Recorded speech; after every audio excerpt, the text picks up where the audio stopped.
seems to be a lot of talk right now about the relationships between spirituality and science.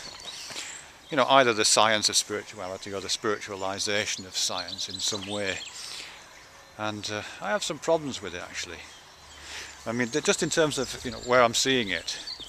I mean, on a really simple level, I think you find it in science writing, where the authors of popular science books try to connect the individual up to something larger using the vehicle of science, or, you know, trying to connect us to the eternal, or try to connect us to greater purpose, those kind of things. So that closing line in Stephen Hawking's book, Brief History of Time, you know, where he talks about surely we will know the mind of God. It has that great kind of aspirational quality that by pursuing science we will somehow find the pattern that connects us to eternity and the omniscient. You also find it, I think, in somebody like Dawkins, again, popular science writings, where there's a great passage in his, what's it called, the new one, Greatest Show on Earth, where he talks about the Tong child. It's just a story about life in amongst our ancestors, but the style in which it's written is, you know, absolutely trying to evoke a sense of connection to the big narratives of human history and evolutionary history and the history of life more broadly, which is you know, it's intended to promote those kinds of feelings which you would associate with spirituality, I think. And probably most evident in Carl Sagan's work. He was only a little chap, Carl Sagan, but I think he cast a long shadow in terms of that kind of tradition. That Cosmos series he did for the TV, which is on YouTube. You know, it's and a lot of books and his other writings. It's full of that kind of quasi-spiritual language. You know, the universe becoming conscious of itself, or you know, those kinds of claims, which you know, they're poetic gestures intended to invoke a certain kind of sense of attachment away from the kind of narrow confines of one's attachment to one's own small life, to a wider purpose, or to a larger story, or to, you know, all those things that spirituality within religion has traditionally done, is trying to be mobilized here for a spiritual approach to science. So I think you find it in those things. I think you also find it, I mean, obviously it's all over YouTube. I mean, I'll see if I can find some examples of that and put them in the sidebar.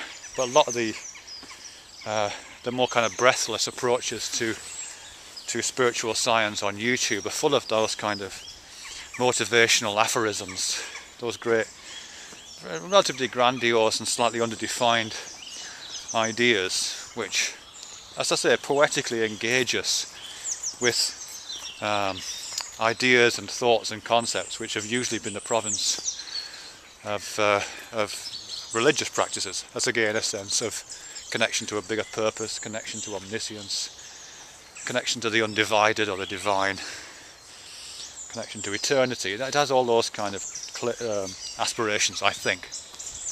Now the problem I have with it, and this is not necessarily to do with either Sagan or Dawkins or the scientists I've mentioned, but definitely does in terms of some of the YouTube videos I've seen and some of the science which is mobilized in those videos. And this is particularly the spiritualisation of big science. And by big science, I think I primarily mean expensive science, but big in terms of its reach. You know, with the two kind of poster boy versions of that being the Hubble Space Telescope, perhaps, and Large Hadron Collider. They're probably the best examples of big science, which is sometimes brought into the frame of spirituality. You know, so it's and it's consciously exploited by the scientists and the marketeers behind those projects.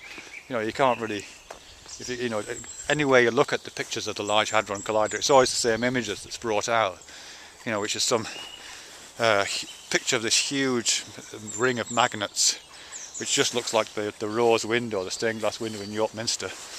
Massive ring of magnets with a tiny figure underneath it, dwarfed by the immensity of the project. So the visual imagery, but also a lot of the language around it, again, are the language of the aspirationally spiritual. Large Hadron Collider and the Hubble Space Telescope. And there's pictures from the Hubble, again, are often used in something like YouTube videos, but other kinds of uses as well, on Discovery Channel, documentaries, those kind of things, as the iconic images for touching the void, touching the unknown, embracing the mystery, that whole kind of spiritual aspect of it, really. So what's the problem I have with it? Well, the problem I have with it is really to do with what kind of a spirituality is it. Because in a sense I have no problem with spiritualised science.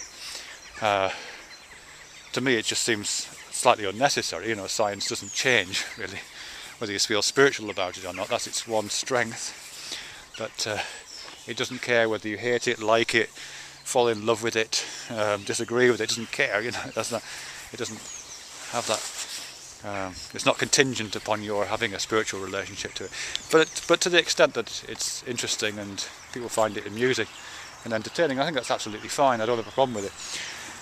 But what I do slightly have a problem with is, as I say, the version of spirituality that it's talking about, particularly, as I say, the spiritualisation of big science and big expensive science.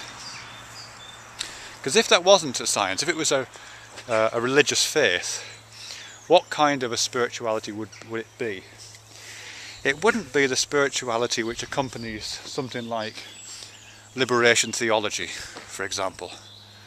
The kind of versions of theology which propels Roman Catholic priests into the barrios and the favelas to look after people with AIDS or people who are starving. It's not that kind of a spirituality. It's not the spirituality of, I think it's called Mahayana Buddhism, the Buddhism of compassion. It's not that kind of a spirituality. It's not, nor is it the spirituality of something like the Quakers, which is about a simple lifestyle, the abandonment of aggression, the embracing of peace, and finding spiritual contentment and spiritual satisfaction in those things. It's not that kind of spirituality either, or the spirituality of the Jains. If the spiritualisation of big science is like anything at all, I think it's like the spirituality associated with medieval Christianity, actually, something like medieval Christianity. It's more like the it's a celebration of the intellectual mind, as opposed to the fallen flesh of the body. It's a spiritualisation derived from an abandonment of contact with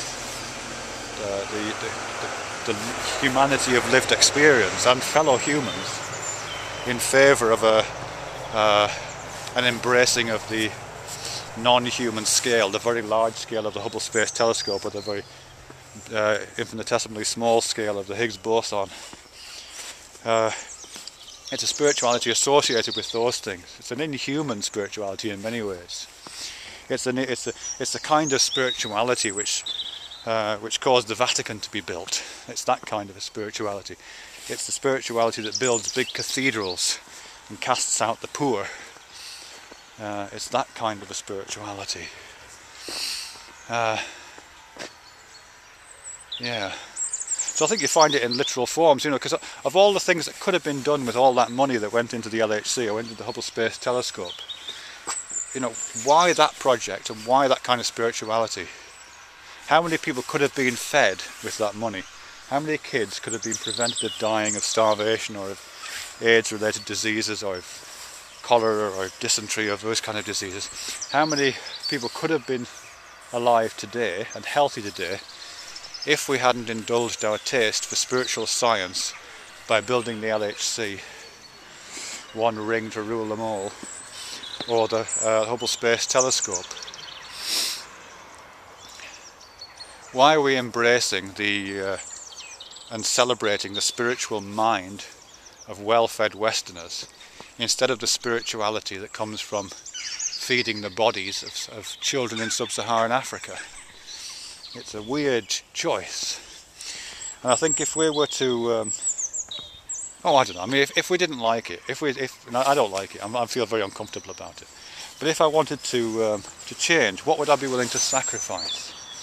What would I have to give up what kind of a faith, what kind of a spirituality would I have to give up? What would I have to do if I wanted to change that?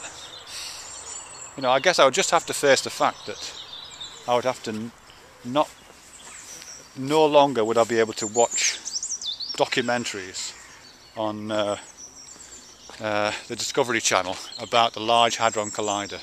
I wouldn't be able to get that thrill. I'd have to make the choice. Do I want to have this thrill, this spiritual epiphany that comes from looking at pictures of big magnets, or do I want to feed a couple of million starving children? Which kind of spirituality would I like to go for? Oh, it's a big ask, isn't it, really? I don't know. It's a very hard decision to make. Big magnet, starving children.